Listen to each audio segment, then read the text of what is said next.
So hi everyone, welcome to Mahatma ji technical. आज मैं बहुत एक्साइटेड हूं क्योंकि फिर से मैं वही जो हमारे शख्स थे फाइनेंस के ऊपर, उन्होंने इतनी सारी वैल्यूएबल नॉलेज दी और इतने सारे आप सबके कमेंट्स, इतना व्यूअरशिप, हर जगह viral. Sanjay sir, thank you so much for coming. Thank you Amrish, और सो मच, आपने जो so much for making viral.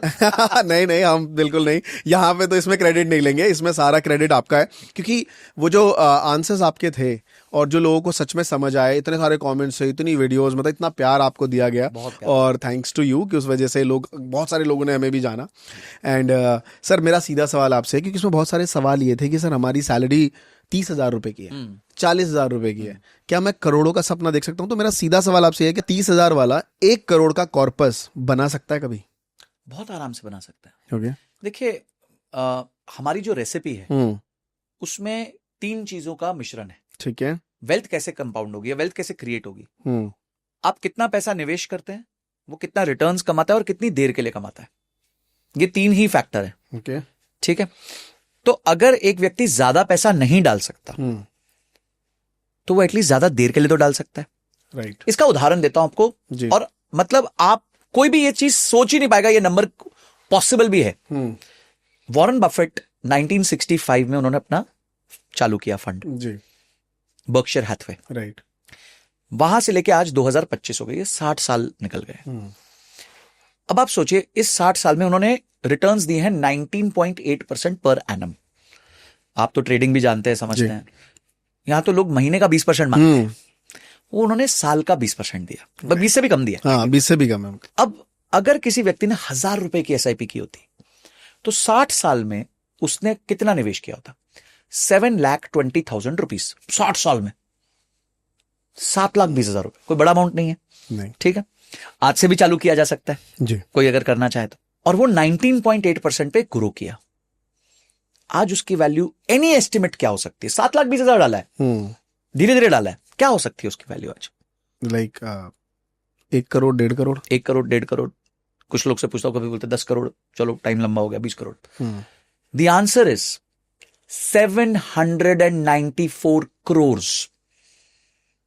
794 crore value है 1,000 रुपए की SIP की फॉर 60 ईयर्स। अब 1,000 रुपए डालना मेरे हिसाब से रीजनेबली पॉसिबल है सबके लिए। ठीक है। तो आपने सवाल ये पूछा था कि कोई 30,000 रुपए कमा रहा है तो क्या वो करोड़पति का सपना देख सकता है? बिल्कुल देख सकता है। बट फिर अगर वो ये सोचे कि मैं 3 साल में करोड़पति बन जाऊं, 5 में बन जाऊं, 10 में बन जाऊं, 15 में बन जाऊं, वो सपना फिर गलत है, वो होना काफी मुश्किल है। okay. और एक जनरेशन में एक आदमी को खटना ही पड़ता है, मेहनत करनी ही पड़ती है, ऑप्शन नहीं है। तो शायद वही है, आप वो जनरेशन में जो है भगवान ने आपको सौभाग्य दिया है कि आप अपने आने वाले परिवार का जो है, आने वाली पुश्तों का जो है नसीब बदलोगे। कब तक अपने माँ बाप को जो है कोसते रहोगे कि काश मेरे माँ बाप ने जमीन ले ली होती, काश मेरे माँ बाप ने तब सोना ले लिया होता? अरे आपका बेटा भी तो यही बोलेगा, राइट। आपका बच्चे भी तो यही बोलेंगे, चलो आप ही चालू कर लो। राइट। मतलब वो एक सीधी सी कहावत है कि जैसे आपने कहा कि पहले सब कहते थे कि भाई प्रॉपर्टी, हमारे दादाजी अगर प्रॉपर्टी ले लेते यहाँ बहुत सस्ती थी, तो वैसे ही क्या पता हमारे पोते बोले यार फला शेयर ले लेते, फलाना म्यूचुअल फंड में डाल देते, कैसे भी डाल लेते हैं। करेक्ट, राइट है। सो अभी भी मेरा दोबारा से क्वेश्चन उसी पे आएगा, उसी में एक क्वेश्चन आ रहा है कि अगर किसी पर्सन की सैलरी ही 30,000 रुपए है तो वो उसको किस तरीके से मनी मैनेजमेंट करे, अपना बजटिंग कैसे कर सकता है? एक नॉर्मली पैरामीटर्स हम एवरेज रख ले, कोई एक पैरामीटर्स आपके पास हो कि उसका फाइनेंशियल या बजटिंग का क्या रोल होना चाहिए, क्या एक फॉर्मूला होना चाहिए? देखिए, वैसे ना मैं थोड़ा सा इसके अगेंस्ट होता हूँ फॉर्मूला के। ओके। क्योंकि हर व्यक्ति की स्थिति अलग होती है, परिस्थिति अलग होती है। अभी कोई आया है जिसका पीछे लोन चल रहा है, जिसके पास शुरू से ही लोन है, तो उसकी परिस्थिति अलग होगी। एक होगा जिसको किसी का ख्याल नहीं रखना, अपने पेरेंट्स का भी ख्याल नहीं रखना, उसकी परिस्थिति अलग होगी। आपको फोकस ये करना है कि आपकी जो जिंदगी चलाने का खर्चा है वो आप 30 से 35% में निकाल लो। ओके। कोशिश ये करो। ठीक है। मतलब आप 30,000 रुपए कमा रहे हो तो से 10 से 12,000 के बीच बीच में आपकी जिंदगी चलाने का खर्चा आप निकाल लो। ठीक है।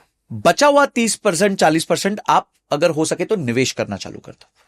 ठीक है। चाहे शुरू में आप रेकरिंग डिपॉजिट करो और अपने लिए एक इमरजेंसी फंड क्रिएट कर लो, फिर उसके बाद SIPs कर लो, और जो बचा हुआ पैसा है उसमें अपनी लाइफ को थोड़ा बहुत एंजॉय भी आप कर सकते हो।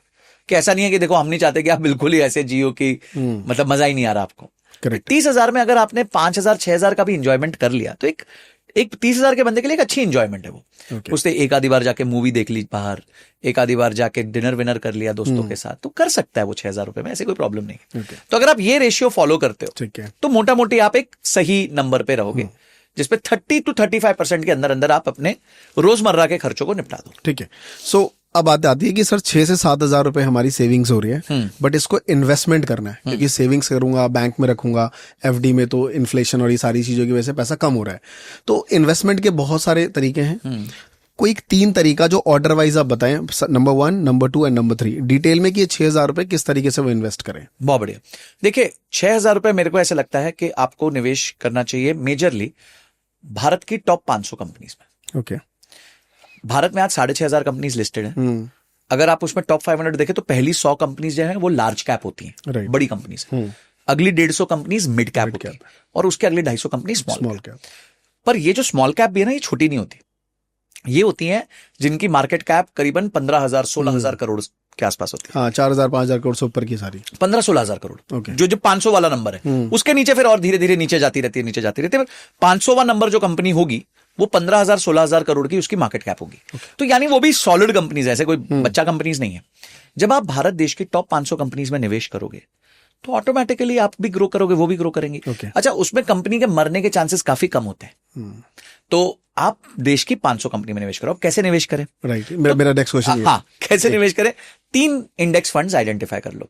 एक निफ्टी 50 कर लो, एक निफ्टी मिड कैप 150 कर लो, और एक निफ्टी स्मॉल कैप 250 कर लो। आपको कोई भी इंडेक्स फंड उसका मिल जाएगा। अगर आपको इंडेक्स फंड छोड़ के ईटीएफ से करना है तो आप ईटीएफ के माध्यम से भी कर सकते हो। दोनों तरीके ओके हैं, जिसमें एक्सपेंस रेशियो कम लगे, जो आपको समझ आ जाए, जो भी आप चीज को समझ आए, बट म्यूचुअल फंड या ईटीएफ दोनों में से किसी एक में रहना। ठीक है। अब देखिए, हमें 3 चीजों में पैसा डालना है। लार्ज कैप में रिस्क सबसे कम है, मिड कैप में थोड़ा ज्यादा है, स्मॉल कैप में और ज्यादा है। अब आप अपने स्वाद अनुसार रिस्क लो।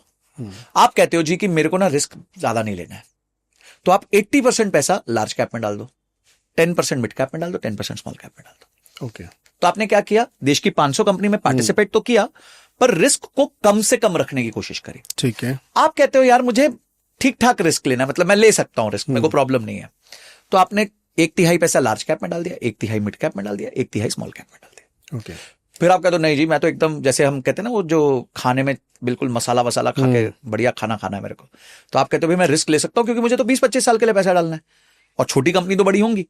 उस केस में आप 20% लार्ज कैप में डाल दो, 40% जो है वो स्मॉल कैप मिड कैप में डाल दो, 40% स्मॉल कैप में डाल दो। ओके। तो आपने क्या किया? रहे आप वही 500 कंपनीज के बीच में, पर अपने रिस्क के स्वाद अनुसार आपने या तो लार्ज कैप में ज्यादा डाल दिया, या मिड कैप में ज्यादा डाल दिया, स्मॉल कैप में ज्यादा। ओके।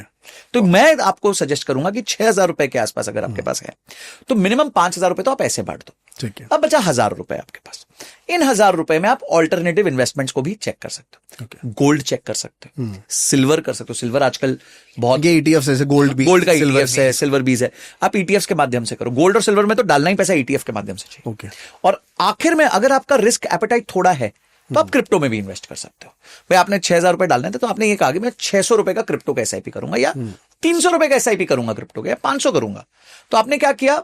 बहुत कम पैसे से हाई रिस्क ले लिया। तो कल को अगर वो एसआईपी चल पड़ी तो भाई आपका बहुत फायदा हो जाएगा, और बाय चांस नहीं चली तो आपने डाली 300-400 रुपए थे, तो इतना नुकसान भी नहीं होगा। Correct. तो मैं हमेशा लोगों को कहता हूं कि रिस्क को बांटना सीखो। भारत में अप्रोच क्या है ना, ऑल और नथिंग का अप्रोच है। Okay. या तो इन्वेस्ट ही नहीं करेंगे, सारा ही पैसा एफडी में पटक देंगे, या बोलेंगे यार एक काम करते सारा ही पैसा क्रिप्टो में डाल देते। Okay. ऐसे नहीं होता। तो आपको क्या करना है, 80% टू 90% अपने जो इन्वेस्टमेंट्स हैं उसको म्यूचुअल फंड्स में रखिए। एक 10-15% जो है गोल्ड, सिल्वर, ये क्रिप्टो हो गया, या और कुछ अगर आपको समझ आता है तो उसमें डाल दीजिए। तो ये इस तरीके से अगर आप इसको लॉन्ग टर्म के लिए करेंगे तो एक अच्छा रिटर्न बना लेंगे। परफेक्ट। बट अभी बहुत सारे लोग क्रिप्टो में भी इन्वेस्टमेंट करना स्टार्ट कर चुके हैं। इंडिया में कुछ एक आध एक्सचेंजेस हैं जो FIU सर्टिफाइड हैं। तो आपका नजरिया क्या है? क्योंकि ज्यादातर जो म्यूचुअल फंड और इन सब में इन्वेस्ट करते हैं वो क्रिप्टो से बिल्कुल दूर रहना पसंद करते हैं, क्योंकि बहुत ही ज्यादा हाई वॉलेटाइल मार्केट है ना। ये 5 मिनट की कैंडल में कई बार पूरा मामला बदल जाता है। अभी हम थोड़ी देर पहले बैठे थे और मामला बदल चुका था वहां पे जी। तो आपका नजरिया क्या है इसको, क्रिप्टो इन्वेस्टमेंट को लेके? ट्रेडिंग एक सेपरेट रख देते हैं, उसको हटा देते हैं, क्रिप्टो इन्वेस्टमेंट में आपका नजरिया क्या है? देखो, मैं आपको इसका जवाब ऐसे देता हूं कि अगर आपको जिंदगी में किसी भी वॉलेटाइल एसेट में पैसा डालना है तो the best way to invest in it is SIP. और कोई तरीका ही नहीं है वॉलेटिलिटी को किल करने का। अब इसका उदाहरण देता हूं मैं आपको। अगर किसी व्यक्ति ने पिछले 10 साल में क्रिप्टो में एसआईपी, बिटकॉइन में एसआईपी की होती, तो 10 साल पहले बिटकॉइन का भाव था $250, राइट। और आज है $1,12,000। अब उसने नहीं सोचा कि बिटकॉइन क्या है, उसने बोला भाई मैं तो 500 रुपए की, 1000 रुपए की कुछ छोटी सी SIP कर देता हूं इसमें। तो आज जो पिछले 10 साल में उसने पैसा डाला है, उसकी एवरेज बिटकॉइन की एक्विजिशन कॉस्ट आपके हिसाब से क्या होगी? एवरेज, क्यों हर महीने डाल रहा था, उसने 235 पे भी डाला, 250 पे भी डाला, 3000 पे भी डाला, 10,000 पे भी डाला, 60,000 पे भी डाला, 1,00,000 पे भी डाल रहा है, फिर भी आपके हिसाब से क्या average acquisition cost, average cost क्या होगी? 4,000 आप कह रहे हैं, आंसर इज 2000। ओके। मतलब पिछले 10 साल में अगर किसी व्यक्ति ने सिर्फ SIP करी होती, तो आज उसके पास जितने भी बिटकॉइन होते, वो तो निर्भर करता है उसने कितना पैसा डाला होता, ठीक है, पर वो जितने बिटकॉइन है उसकी एवरेज परचेज प्राइस $2,000 होती, ओके। जो आज कितने का चल रहा है? 1,12,13,000 चल रहा तो 60 गुना हो गया।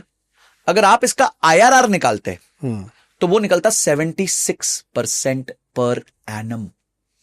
जहां हम कहते हैं म्यूचुअल फंड्स हमारे को 15% दे सकता है, 18% दे सकता है, कोई रिस्क वाला तो 21-22% दे सकता है, इसने दिया है 75.8% के आसपास पर एनम। अब इसका मतलब ये नहीं है कि सारा पैसा उठा के यहां रख दो, इसका मतलब ये था कि अगर आपने 10% भी अपनी वेल्थ का डाला होता इसमें, और अगर आपके नॉर्मल म्यूचुअल फंड्स ने 15% कमा के दिया होता, तो आप पोर्टफोलियो लेवल पे आपने शायद 19-20% कमा लिया होता, और अगर ये डूब जाता तो जो आपने 15% कमाया होता वो 13.5 रह जाता।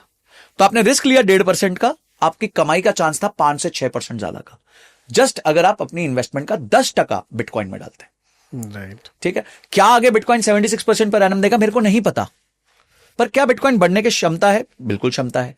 क्यों? क्योंकि ये एक लिमिटेड सप्लाई कॉइन है, 2 करोड़ 10 लाख कॉइन से ऊपर नहीं बढ़ेंगे। गोल्ड का भाव क्यों बढ़ता है? गोल्ड का भाव इसलिए बढ़ता है, वो लिमिटेड सप्लाई है, राइट। वो एक रिजर्व करेंसी। अच्छा, पिछले 1 साल में ना, एंड खासकर ट्रंप के आने के बाद, टोटल जो क्रिप्टो मार्केट है वो टोटली चेंज हो गई है। मेरा भी पर्सपेक्टिव बहुत क्लियर नहीं था पहले क्रिप्टो को लेके, बट अब मैं देख रहा हूं कि फॉरेन कंट्रीज ट्रेजरी और सब चीजें बन, ट्रेजरी हो गई, बिटकॉइन का आईबिट करके वो आ गया, ETF आ गया, आज 8 लाख कॉइन करीबन ब्लैक रॉक के पास है। इंडियन गवर्नमेंट पूछने लग गई, भाई हमारे यहां से कितना पैसा जा रहा है पता करो। तो अगर आप इतना सिनेरियो देख रहे हो, हलचल देख रहे हो, तो भाई कुछ तो है, तो कुछ तो है। आपको डर लग रहा है, कोई प्रॉब्लम नहीं है, एक प्रॉपर FIU रजिस्टर्ड कोई भी आप स्टॉक एक्सचेंज पकड़ लीजिए, सॉरी, और जैसे कॉइन DCX हो गया, आप उस पर डालिए, अपनी 200 रुपए से SIP चालू करिए। करेक्ट। तो मैं अगर आपसे पूछूं कि वैसे तो कुछ 20 मिलियन के करीब कॉइन्स है, अगर आप देखोगे कॉइन मार्केट कैप की वेबसाइट पे हर दिन इतने सारे कॉइन्स लिस्ट होते हैं एक्सचेंज पे, अलग अलग एक्सचेंज पे, चाहे वो डिसेंट्रलाइज पे ज्यादा होते हैं, बट आपके अकॉर्डिंग अगर किसी को इन्वेस्ट करना है तो टॉप 5 कॉइन कौन से होने चाहिए? देखिए, मैं तो बहुत सिंपल है कि जो चीज नहीं समझ आती उसमें देख लो बड़े लोग क्या कर रहे हैं। ओके। तो US क्या कर रहा है, वो कहां ट्रेजरी रिजर्व बना रहा है, तो वहां 5 कॉइन्स बहुत सिंपल है, बिटकॉइन है, सोलाना है, XRP है, इथीरियम है, ADA है, राइट। ठीक है, बस आप उसमें डाल दीजिए, क्यों दिमाग लगा। अब मुझे पूछेंगे मीम कॉइन, ये सब अपने को नहीं समझ आती भाई, राइट, अपना काम नहीं। ग्रेट। सो लास्ट टाइम, अभी थोड़ा एक्साइटमेंट में आते हैं, लास्ट टाइम जब मैं आपसे मिला था तो आपका कुछ कॉर्पस आपने बताया, दिखाया था ऑलमोस्ट 6 करोड़ के करीब था। अभी सर हम 1.5 साल बाद मिल रहे हैं, 1.5 साल बाद, अभी आपका कॉर्पस कितना है, कुछ दिखा पाए, बता पाए? तो in terms of mutual funds, ETF सब मिला के करीबन 8.5 के आसपास है। And though markets have not been great for the last 1 year, पर कोई फर्क नहीं पड़ता, मेरे पास ज्यादा जो है यूनिट इकट्ठे हो रहे हैं, तो जब ये वापस तेजी आएगी तो मेरे पास इतने यूनिट्स होंगे कि ये 8 अचानक 12 हो जाएगा, 14 हो जाएगा, 15 हो जाएगा, तो इतना मैं सोचता नहीं हूँ इन सब चीजों को लेकर। सो मतलब मैं आपसे जानना चाहता हूं कि जब भी मार्केट गिर रहा होता है या मार्केट एक कंसोलिडेट जोन में घूम रहा होता है, उठा पटक ऊपर चल रही होती है नॉर्मल, तो लोग इस टाइम इन्वेस्ट नहीं करते। आपको क्या लगता है कि यही टाइम होना चाहिए इन्वेस्ट करने? एक राइट टाइम कौन सा है? जब मार्केट बहुत तेजी से आगे बढ़ रहा है, म्यूचुअल फंड्स लाइक NAV बहुत अच्छे दिख रहे हैं तब, या मार्केट रुका हुआ है 1.5 साल से तब, या मार्केट गिर रहा है? आपके अकॉर्डिंग कौन सा राइट टाइम, कौन सा होना चाहिए इन्वेस्टमेंट? आपके क्वेश्चन का आंसर है कि तीनों में इन्वेस्ट करना चाहिए। अब कैसे करना चाहिए वो समझा देता हूं। एक है आपकी SIP जी। अब गर्मी हो, तेजी हो, ठंडी हो, बारिश हो, आपकी SIP जानी चाहिए मतलब जानी चाहिए। और ये SIP का कोई डेट भी रहता है क्या? नहीं, कोई डेट से कोई मतलब नहीं, वो आप अपने एस्ट्रोलॉजर से पूछ लीजिए। Okay. जो भी आपको डेट अच्छी लगे, आपका एस्ट्रोलॉजर बोलेगा ये तारीख अच्छी है, ठीक है भाई, तुम्हारा 2+1 अच्छा है, तुम्हारा राहु अच्छा हो जाएगा, तुम 4th तारीख को डाल दो, तुम 8th को डाल दो, वो तुम्हारी मर्जी है, उससे बहुत ज्यादा फर्क नहीं पड़ने वाला लॉन्ग रन में, ठीक है। कमिंग बैक, अब सेकंड जो है, जब मार्केट साइडवेज है, तो जब मार्केट साइडवेज है, एक तो आपकी SIP चली रही है, दूसरा उस टाइम पे कुछ पर्टिकुलर इंडेक्स अगर डिप करता है तो हम इसे कहते हैं सिप ऑन डिप, ठीक है। तो सिप ऑन डिप, जैसे आपका समझो आज मैंने देखा निफ्टी 50 1% नीचे गिर गया, तो भाई मैंने 1000 रुपए डाल दिए, 500 रुपए डाल दिए, जो मेरी क्षमता है मैंने डाल दिया, ठीक है, तो मैंने ऐसे 7-8 ETF पकड़े हुए हैं जिसमें गोल्ड है, सिल्वर है, निफ्टी 50 है, निफ्टी नेक्स्ट 50 है, मिड कैप 150 है, स्मॉल कैप 250 है, 2-3 इंटरनेशनल इंडेक्सेस है जैसे मोतीलाल ओसवाल नैस्डैक 100 है, मफैंग है, महाकटेक है। अब मैं आपको एक एग्जांपल देता हूं, मैंने महाकटेक अक्यूमुलेट करना चालू किया था जब वो 17-18 रुपए का था। हर बार जब वो डिप होता था मैं खरीद लेता था, जब डिप होता था मैं खरीद लेता था। आज उसकी मेरी एक्विजिशन कॉस्ट है 21 रुपए, वो चल रहा है 27 रुपए। अब इसमें मैंने क्या इंटेलिजेंस यूज करी? कुछ भी इंटेलिजेंस यूज नहीं, मैंने डिसिप्लिन यूज किया। इसी तरीके से हमने मॉन 100 लिया था, उसमें भी 30% का रिटर्न है। अब वो हो सकता था 2 साल और रिटर्न नहीं होते, मैं इकट्ठा करता, जिस दिन एक दिन रिटर्न आता मेरे तो सारे पैसे उसी दिन बनने थे। तो ये हो गया दूसरी स्ट्रैटेजी। जब आप मार्केट साइडवेज चल रही है या कैसे भी चल रही है, तो आपने एक छोटा सा कैपिटल बना लिया कि मैं महीने में 5,000 रुपए डिप्स पे डालूंगा और इन 5 इंडेक्स पे डालूंगा, जो भी आपने सिलेक्ट कर लिया, या गोल्ड या सिल्वर उस टाइम सिलेक्ट कर लिया। तीसरा आता है अपॉर्चुनिटी कैपिटल। अब आपके पास 1 लाख रुपए एक्स्ट्रा पड़े हुए, 2 लाख रुपए एक्स्ट्रा पड़े हुए, अचानक से जैसे 7 अप्रैल को मार्केट बहुत तेजी से नीचे गिर गया, 5% नीचे गिर गया, अक्यूमुलेट कर लो। सर और भी तो गिर सकता है, बिल्कुल गिर सकता है। कितना गिरेगा? 5% और गिर जाएगा। आपने 1 लाख रुपए डाले तो वो 95,000 हो जाएंगे। मौत थोड़ी आ रही भाई आपको, पर अगर बढ़ गया तो कितना बढ़ सकता है? अनलिमिटेड बढ़ सकता है भाई। एक चीज अचानक से बहुत तेजी से 5% गिरी और वो भी इंडेक्स गिरा, कोई स्टॉक की बात नहीं, ये गलती स्टॉक में नहीं करना, क्योंकि स्टॉक जीरो हो सकता है, इंडेक्स जीरो नहीं हो सकता। तो हम 3 तरीके से निवेश करते हैं। पहला निवेश है एसआईपी, प्राण जाए पर एसआईपी ना जाए, जाती रहे एसआईपी। सेकंड है sideways market, SIP on dip. और थर्ड है अपॉर्चुनिस्टिक कैपिटल, जब बड़ा डिप आता है तो बड़ा पैसा एक साथ पटक दो। बस यही 3 तरीके हैं। उसके बाद हम ज्यादातर ईटीएफ या म्यूचुअल फंड्स में रहते हैं। म्यूचुअल फंड्स में एसआईपी करते हैं, ईटीएफ्स में हम इस तरीके के काम कर लेते हैं। डायरेक्ट स्टॉक्स हम नहीं करते, बिकॉज मुझे पता नहीं ना कब बाहर निकलना है। अभिमन्यु के चक्रव्यूह की तरह अंदर तो घुस गए, बाहर निकलना नहीं आता। भाई कौन सा शेयर खरीद लिया, वो कब बेचना है मेरे को पता ही नहीं है। या तो मैं उसकी बैलेंस शीट पढ़ूं, रिपोर्ट्स पढ़ूं, वो सब अपने को नहीं होता, क्योंकि अपना रोज का काम नहीं है। अब मेरा एक नेक्स्ट बहुत एक्साइटेड है, क्योंकि आजकल बहुत ग्लोबलाइजेशन का जमाना है, हर एक को पता है भैया ये माइक्रोसॉफ्ट है, ये एनवीडिया है ना, एप्पल है, बट और सबके शेयर्स भी हैं। तो यंग जिनकी सैलरी 20,000 25,000 है, इन सबको दिखता है। बट क्या अगर किसी के पास 2,000 रुपए हैं तो क्या वो एप्पल के शेयर्स खरीद सकता है? क्या वो गूगल के शेयर लाइक बाय कर सकता है? तो एक लोगों का सवाल रहता है। बिल्कुल खरीद सकता है, फ्रैक्शनल ओनरशिप होती है यूएस में, फ्रैक्शनल शेयर्स खरीद सकते हो, पूरा शेयर खरीदने की जरूरत नहीं होती आपको। बट अगेन मैं इसके टोटली अगेंस्ट हूं। आपको क्यों खरीदना है? आप मोतीलाल ओसवाल नैस्डैक 100 खरीद लो, वो भी तो ये काम कर रहा है। वो भी तो इन्हीं स्टॉक्स में पैसा डाल रहा है, नैस्डैक में डाल रहा है। नैस्डैक कहां है? नैस्डैक किससे बना है? इन्हीं 100 कंपनी से बना हुआ है। तो आप ये कह रहे हो कि इनके म्यूचुअल फंड्स हैं, आप जैसे मोतीलाल ओसवाल के, तो ये डायरेक्ट इन्वेस्ट करते हैं वहां के फंड्स में। बिल्कुल। तो हम यहाँ के फंड्स में इन्वेस्ट करके वहां पैसा, देखिए आप समझिए, ये ना सारी वैनिटी चीजें कि मैं यूएस में इन्वेस्ट करता हूं। आप यहां से अकाउंट खोलते हैं, उसके चार्जेस लगते हैं। अगर आप बड़ा वॉल्यूम करना चाहते हैं तब फिर भी समझ आता है कि अगर आप एक यूएस बेस्ड ईटीएफ में पैसा डालना चाहते हैं, ठीक है, क्योंकि जब आप इंडिया से पैसा डालते हैं तो आप यूएस बेस्ड ईटीएफ में पैसा डाल सकते हैं। और यूएस में ना बड़े अच्छे अच्छे प्रोडक्ट्स हैं। मैं आपको एक उदाहरण देता हूं। फॉर एग्जाम्पल, मैं आज 40 ईयर्स का हूं, आज साल चल रहा है 2025, और मैं ये चाहता हूं अमरीश भाई कि मैं 2035 में रिटायर हो जाऊं, ठीक है, फाइनेंशियली इंडिपेंडेंट हो जाऊं, रिटायर हो जाऊं, और मैं उसके लिए एक फंड में पैसा डालना चाहता हूं। तो अब मैं या तो जाऊंगा फंड मैनेजमेंट, पूरा बात करूंगा, समझूंगा, फिर वो मुझे बोलेगा सर पहले साल ऐसे करेंगे, 5 साल बाद हम आपके पोर्टफोलियो को ऐसे कर देंगे, फिर डेट की तरफ ले जाएंगे, जो लॉजिकल बातें होती हैं। अब ये सब बहुत टीडियस है आम आदमी के लिए। तो यूएस में ईटीएफ्स होते हैं जो रिटायरमेंट ईयर के हिसाब से बनते हैं। तो यूएस में एक ईटीएफ है ब्लैक रॉक का IETF, जो आपको 2035 में रिटायर कर देगा। तो आप उसमें SIP चालू कर सकते हो। तो उसके लिए आपको एक यूएस ट्रेडिंग अकाउंट चाहिए। ठीक है, पर अगर आप ये सोच रहे हो मैं 1,000 रुपए, 100 रुपए, 500 रुपए से उठ के एप्पल का शेयर खरीद लूं, तो भाई आपका ट्रांजैक्शन कॉस्ट, क्योंकि आपको डॉलर में कन्वर्ट करना है, फिर डॉलर के बाद उसको इन्वेस्ट करना, उतने में ही आपकी चीखें निकल जाएगी। वो मॉन 100 और ये सब तो बेटर है मॉन 100 से डाल दो, यहाँ पे 500 रुपए की ETF में SIP कर दो। मॉन 100 हो गया, महाकटेक हो गया, जिसमें आप हैंगसेंग में पैसा डाल सकते हो, चाइना में डाल सकते हो, आप फैंग में डाल सकते हो, मराया सेट फैंग है, फेसबुक, एप्पल, नेटफ्लिक्स, गूगल। फिर उसके बाद आपका क्या कहते हैं, हैंगसेंग बीज है, जो आप हैंगसेंग में डाल सकते हो। तो ये बहुत सारे ऑप्शंस हैं जिसके थ्रू आप इंटरनेशनल इक्विटी का एक्सपोजर ले सकते हो। आपको क्यों 100, 200, 500 रुपए के लिए डॉलर करना है, डॉलर का एक्सचेंज रेट का फटका खाना है? हाँ, महीने का 50,000 डालना चाहते हो, 1 लाख डालना चाहते हो, तो फिर भी बात समझ आती है कि चलो आप वहां का एक, यहाँ पे बहुत सारे ब्रोकर्स हैं जो वो वैसा अकाउंट खोल के देते हैं जहां से आप यूएस डायरेक्ट ट्रेड कर सकते हो।